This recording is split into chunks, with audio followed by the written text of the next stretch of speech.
Hello, viewers, and welcome to Bhav Moment. I'm extremely delighted to introduce you to our today's guest. Our today's guest, Bindiya Bedi Charan Noronha, who dons many hats. Professionally, she has been working for the Embassy of Portugal for the past 20 years and has worked as head of ambassador's office with seven different ambassadors. At the same time, she is a passionate writer, editor who has contributed to various national and international publications of different genres. Above all, she is a wonderful humanitarian with a big, generous heart for philanthropy. But she has so much more to her to be explored. So let's talk to her. Bindia, we welcome you to our show, Vaha Women, and thank you so much for joining. Thank you so much for inviting me, Rajni. It's a great pleasure and honor to be here with you. Thank you. Thank you so much, India. Looking at your diverse background, the kind of interest you have, I feel we are going to have very interesting and insightful conversation. So let me open this conversation by asking you what inspired you to work for a diplomatic mission and how did you get involved with the Embassy of Portugal in India? Actually, I was a student of foreign languages. I joined French and Portuguese was an optional subject. But as luck would have it, I was the first exchange student between India and Portugal way back in 88. So Mhm. naturally, when I went to Portugal, I didn't know anyone there. So it was my Portuguese lecturer here who sent me, who Mhm. then later on went to become the cultural counselor of the Embassy of Portugal. He opened the cultural center. And so when I came back from there, I, of course, completed my degree in French, and Portuguese was not having any BA, MA degree in I see. JNU. So, it remained an optional. But then, I started teaching Portuguese when the cultural center happened, and there was a vacancy, and he recommended that I join it. So we had an exam, and it was, it's nice to recall those things of years back, which you are making me recall. And indeed, it's been a long journey since then. And that's how I got involved first into the Portuguese embassy. Uh-huh. Quite an interesting story. 2 or 3 decades back, very few people opted for different subjects like Portuguese. Other than, I mean, English was the preference, and after that, I think German language was the preference, and I think third, fourth was French or Yes. Portuguese. Quite an Yes. interesting. Yes. So, in fact, when I went in 88 for the first time, people, there were hardly any. I come from a Sikh family, and, Sikhs are all over the world. But there was no one there. That was one place where there were very few Indians that time, except some Gujarati families who had gone from Mozambique, Angola, African side. Yeah. So it's been interesting learning for me all along. Interesting. So, Vidya, in general, it happens that people often struggle when they opt for, a profession that is not in line with their passion or interest in general. I want to ask you, how do you keep your passion and career entwined? Do you find at some point your work and passion they overlap or intersect each other? Or because somewhere it might be taking a different diversion from your career or your passion, and you have to somehow make the balance between it. How do you do that? Yes, that's a very interesting question. And it's, over a period of time, I have learned to do that because I was very inclined towards the politics and the political part. But, being an employee of a foreign mission, we come under the Ministry of Foreign Affairs of Portugal. So, my writing is my passion and teaching is a passion. So I have been very particular to delve into those genres, like poetry, like writing on social causes, Mhm, which do not talk about any political relationships. mhm, So it's very important to have a clear line because I think that our brain has the capacity to have different boxes. I love sketching, so I have done some work in painting and sketching also. So passions can be many, but you cannot allow it to interfere in your work. Like, I'm quite particular that I should not attend any calls which are unrelated during the office hours. Mhm. So things that I do otherwise, I try to keep them out of the office hours. So it takes a while, but you do find your balance. If you really want to do everything, then you have to find the compartments of each one. Absolutely. And I'm sure people out there will learn a lot from this answer and will find it pretty much relatable. Okay, so we know, Bindia, that you are a linguist, and other than Indian languages and English, you are well versed with French and Portuguese as well. So, how much role do you think that these languages have played in shaping your personality and forming perspective from cultural point? See, I think we are very blessed in India that Mhm. right from the beginning in school, we learn three languages, right? Mostly all over India. Yes. But then once we finish our college and our university, we choose our typical professions many times, and then we stop delving into something new.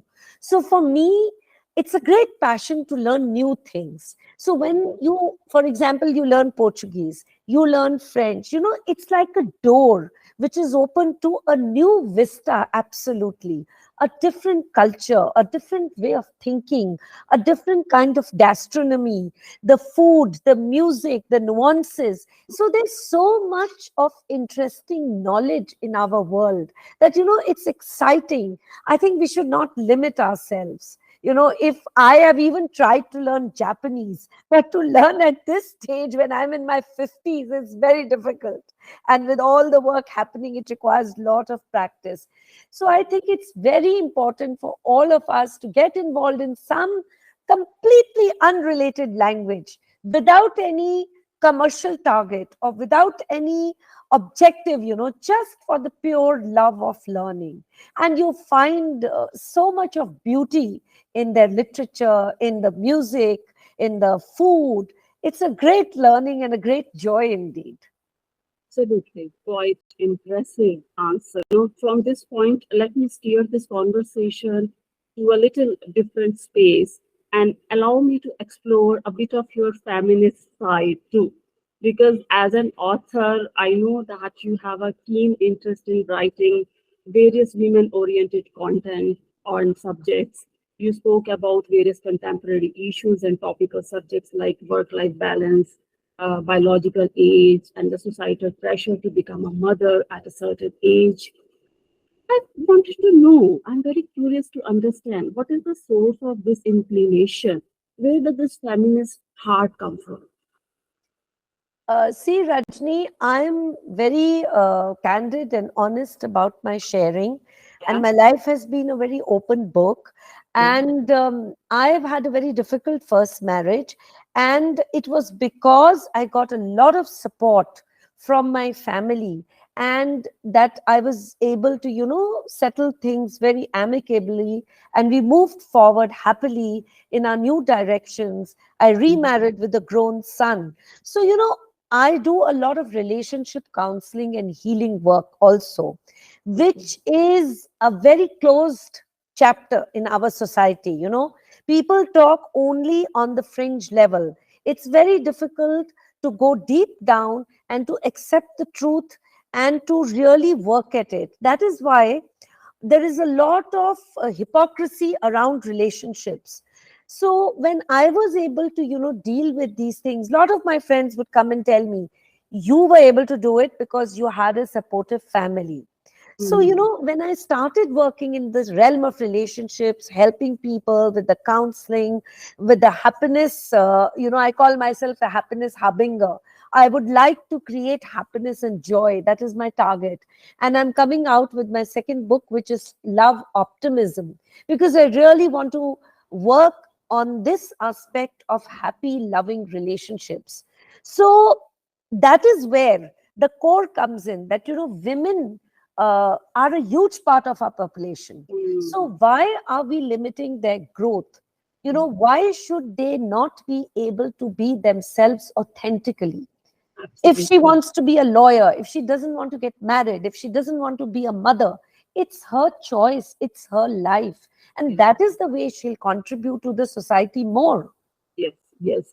And I think, India, I think the best part is that we are living in a transitional phase. So much change is happening. Of course, the Yes, pace could be slower or higher depending on the different geographies of our country, because we are yes. still having 67% of population based in rural India, and we cannot expect overnight or very fast changes. But at the same time, in metro cities, we find many inspiring stories around us. And why I call them inspiring, I do not wish anybody going through a rough phase or a rough married life. But at the same time, there is no point dragging the dead horse. And I believe that family support, like you said, that many of your acquaintances said that you were having a great family support. I totally agree that family support is very essential, very critical, but at the same time you have to find that courage within yourself. So hats off to you for that, the courage that you found in you, and you dare to take that step. You decided that you now enough is enough, and now you need to take a final decision about yourself. And And that definitely, makes everybody happier. yes, My absolutely. ex-husband is remarried, he's happy, I'm happier. So instead of holding on to things that don't work, so Mm, that is why I love to write about women empowerment. In fact, I moderated an international generative dialogue on women empowerment. And because this is really important, we mm, are suppressing a large part of our feminine population, because if they are not happy, how will they contribute to society? How will they exactly. make happy families and happy children who Children, are the future exactly. citizens of our country? A Absolutely. child which grows up in a Mm, conflictuous situation mm, cannot be a balanced individual. yes, yes. So, a mother's role is very, very important, or rather, I would say a woman's role is very important in our society. I totally subscribe to your opinion and perspective about a mother's role in shaping up a child. Of course, father's role is also very, very important in shaping up a child right from birth. So, Bindya, we know that you have a great humanitarian side in your personality also. And I came across a beautiful foundation that has been established by you with the name Milbant K. What impact do you envisage through it? And what about Milbart? Just tell our viewers about it, first of all. See, Milbandke is a labor of love. It is a collection of individuals who want to contribute to society on whatever cause which is dear to them. You know, we have in our group friends, and then their acquaintances have joined in. Like for some people, contributing to a girl child is important. For some people, like to work for the stray care. Some people are focused at environment, looking at the climate changes which are coming. Some people are focused at upskilling women, and some people are focused at education for marginalized children at, absolutely zero cost, where we are raising funds for them for their fees, etc. And some people are also focused in helping them to learn just for the sake of the love of learning and teaching. So, Milbandke is a collection of individuals where our focus is on the heart of giving. And there Mm, is no compulsion, there is no mapping of impact, like you said. It is really coming from the heart, whatever, because everybody over here is working. Everybody has their family life. But at the same time, it's very important for us to contribute to our community. If we have been blessed with so much, it is our duty to give back to society. So this mm, is a kind of organization where if somebody says, I would like to contribute for the marriage of girls, so many, since I work in an embassy, many of the friends from different embassies come up with contribution that I want to give this, I want to do this. So we kind of connect. Yeah. the grassroots NGOs who do not have much resources. We connect the giver directly to them. Mm. So Mm. ours is a very clean channel. We do not even have an account, Rajni. We are not a registered NGO. We are the go-between, the conduit between the giver and the grassroots NGOs who are doing very good work, which I verify, which I confirm, but who need support. Mm. So, and the people who want to give also have that faith that, I would like to do it here. So, like, that's how I started. A friend of mine was teaching in an institute free of charge. Her sister in law was mentally challenged. So, she started teaching in this institute I see. for supporting children. That's how I got involved in it. So, Ah. I said, then we started doing things together. More and more people joined. So Mm. we are just the medium to Mm. connect the giver and the person who is doing work, but we are very much involved. I don't know if you have been able to make out much from our Facebook page and things like that because we don't even put everything, Rajni. No, I totally agree with you. And actually, honestly speaking, I went through your website, I went through your Facebook page, and I understood one point that there is so much to comprehend about this foundation because I did not find a particular age group or particular gender which is being served or which is being helped out there. I saw kids there, I saw women there, I saw old age people there, so that is why I was very keen to understand the concept and how it is helping the society. So great job, India. Fabulous work you have been doing. Seriously. Thank you so much. I feel very blessed that I got this opportunity, the trust and the love and the confidence to be able to, give back something. But very few people think like you. And But we have while to. I'm very vociferous about it. We have to, because yes, our country will only improve when we all make a joint effort. It's very easy to criticize the government and to criticize, A, B, C, D. But what are we doing to contribute towards the betterment of our society? We all have to think. And we can all do it in little ways, very little ways, like, giving a free music class once a week to yeah, children who cannot afford it. absolutely. Yeah. Very very simple things we can do, and that creates a ripple of joy. It bonds people, it brings people together. And it inspires so many people out Yes, there who might yes, not have ever thought that they could yes, also be part of such kind of thing, yes, or it may be in a way some volunteership they can do with your organization, yes, but now they yes. feel kind of channelized, like we should also come forward and do We have something. amazing, very young smart girls who are coming from very well off families want to come, and we have got this beautiful gurdwara near my house which has a huge educational institute where a lot of people want to give their time. All the classes are conducted free of cost. They want to come and teach free of cost, so it's a beautiful ripple effect that happens in society. We come to our last question, and Yeah. that last question is about your message. It's not a question, it's your message. Of course, I understood your core passion. I understood you have a big humanitarian heart. But is there anything you want to tell the world to look at or to be aware of or to do something? See, my main thing is to be human means to constantly improve ourselves, Mm. to learn, to keep an open mind to new influences, to learn, but to be rooted in our values. We have wonderful values which we have got from our family and from our philosophies, from our Indian philosophies. And when we can bring this together, synthesize this together, we can create a happier, more caring, more loving, and a more thoughtful society. Beautiful, beautiful message, India. Thank you so much for taking the time to speak to us today. And it was indeed a great pleasure to have you on our show. Thank you Thank so you much. so much, Rajni. It's wonderful to see you doing this lovely work, connecting people and bringing goodness together. Thank you so much. Thank you, viewers, for watching.